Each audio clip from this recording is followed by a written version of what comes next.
அதிமுக பாரதிய ஜனதா கூட்டணியால் திமுகவை வீழ்த்த முடியுமா என்பதை தேசிய நாளிதழ் ஒரு ஹிந்துஸ்தான் டைம்ஸ் எடுத்திருக்கக்கூடிய கணிப்பின் மூலம் நாம் தெரிந்து கொள்ள முடிகிறது.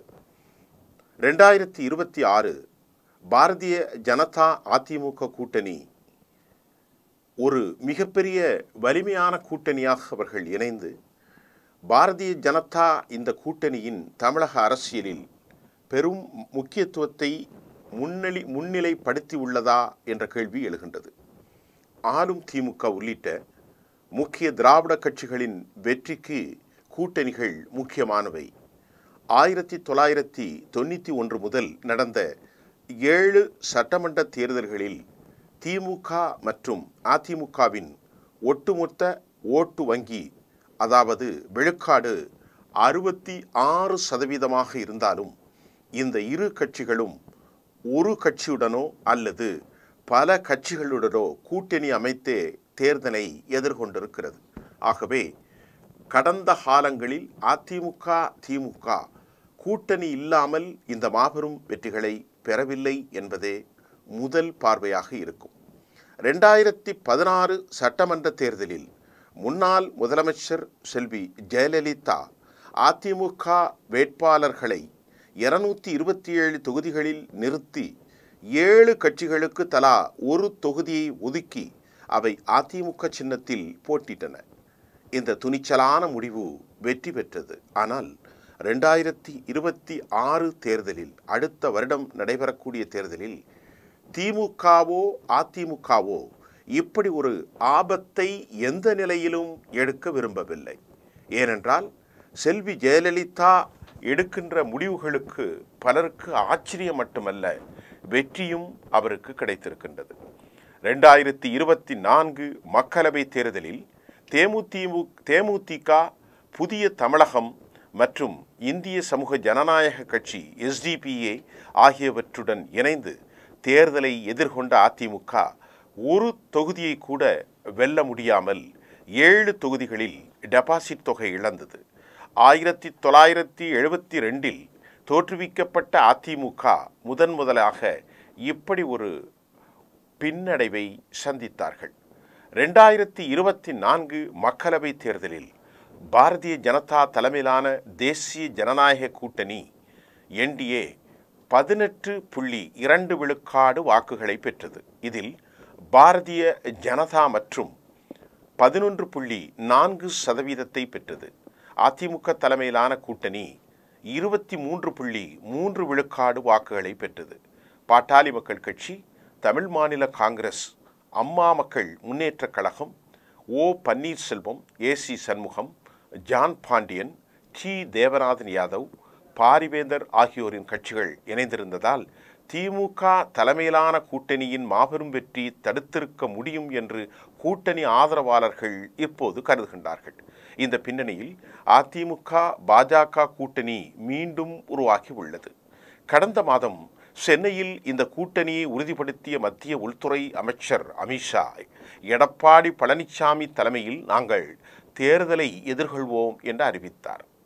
கடந்த 3 ஆண்டுகளாக அண்ணாமலை தலைமையில் பாரதிய ஜனதா அதிமுகவின் பாரம்பரிய கோட்டையான கொங்கு மண்டலத்தின் செல்வாக்கை பெற்றுள்ளது.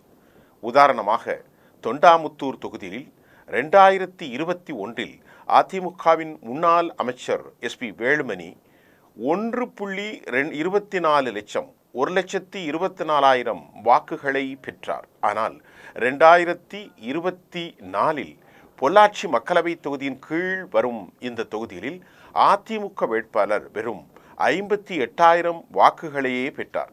அதே நேரம் பாரதிய ஜனதாவின் வசந்தராஜன் 56,800 வாக்குகளை பெற்றார். இரு கட்சிகளும் இணைந்திருந்தால் திமுக வேட்பாளரான K ஈஸ்வரசாமியின் 98,355 வாக்குகளை எளிதாக மிஞ்சியிருக்க முடியும் என்றும் கருதுகிறார்கள். 2024 தேர்தல் முடிவுகளின் அடிப்படையில் அதிமுக பாரதிய ஜனதா கூட்டணி இருந்திருந்தால் கொங்கு மண்டலத்தில் 34 தொகுதிகளில் முன்னிலை பெற்றிருக்க முடியும் என அவர்கள் கருதுகிறார்கள். 2023 செப்டம்பரில் பாரதிய ஜனதாவுடன் கூட்டணி முறிந்தபோது அதிமுக பாஜகவுடன கூட்டணியால் இழந்த சிறுபான்மையினர் வாக்குகளை மீட்க முடியும் என நம்பியது. 2021 தேர்தலில் தோல்வியடைந்த முன்னாள் சட்ட அமைச்சர் சி.வி. சண்முகம் விழுப்புரத்தில் சிறுபான்மையினர் ஆதரவை பாஜகவால் தாங்கள் இழந்ததாக மனம் வருத்தப்பட்டு கடும் குற்றச்சாட்டை வைத்திருந்தார். அதேபோல் முன்னாள் மீன் வளத்துறை அமைச்சர் டி. ஜெயக்குமார் ராயபுரத்தில் தனது தோல்விக்கு பாரதிய ஜனதா கூட்டணித்தான் காரணம் என்றார்.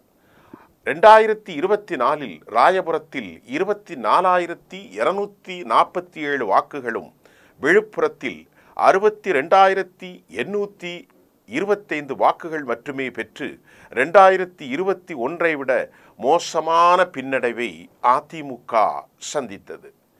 இன்னும் சில பலவீனமான பகுதிகளில் காஞ்சிபுரம், திருவள்ளூர், செங்கல்பட்டு, சென்னை ஆகிய மாவட்டங்களை உள்ளடக்கிய தொகுதிகளில் 2021 37 தொகுதிகளில் ஒரே ஒரு தொகுதியை மதுராந்தகம் மட்டுமே அதிமுகவால் வெல்ல முடிந்தது. இந்நிலையில் பெரிய மாற்றம் எதுவும் ஏற்படவில்லை. காவிரி டெல்டா பகுதிகளில் 41 தொகுதிகளில் 4 மட்டுமே ஒரத்தநாடு, வேதாரண்யம், நன்னிலம், விராலிமலை மட்டுமே அதிமுகவால் வெல்ல முடிந்தது. 2024 வாக்குமுறைகளின்படி விராலிமலை, வேதாரண்யம் போன்ற தொகுதிகளில் வெற்றி பெற பாரதிய ஜனதா மற்றும் அதன் கூட்டாளிகள் ஆதரவு தேவைப்பட்டது. பாரதிய ஜனதா மற்றும் அதிமுகவின் தற்போதைய கூட்டாளிகளான பாமக, தேமுதிக ஆகியவை தேசிய ஜனநாயக கூட்டணியில் தொடர்ந்தாலும் 2024 முடிவுகளின்படி திமுக கூட்டணியை வீழ்த்த முடியாது. இதற்கு நாம் தமிழர் கட்சி 8.24% வாக்குகள் அல்லது தமிழக வெற்றி கழகம் தவேக போன்ற மற்றொரு கட்சியின் ஆதரவு தேவை.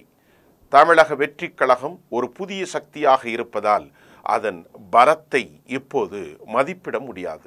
ஆனால் தேமுதிக 2006-2009 தேர்தலில் தனித்து 8 முதல் 10% வாக்குகளை பெற்றதை போல் தவேகவும் நடிகர் விஜய் தலைமையிலான இந்த கட்சி இதே அளவு வாக்குகளை பெறலாம்.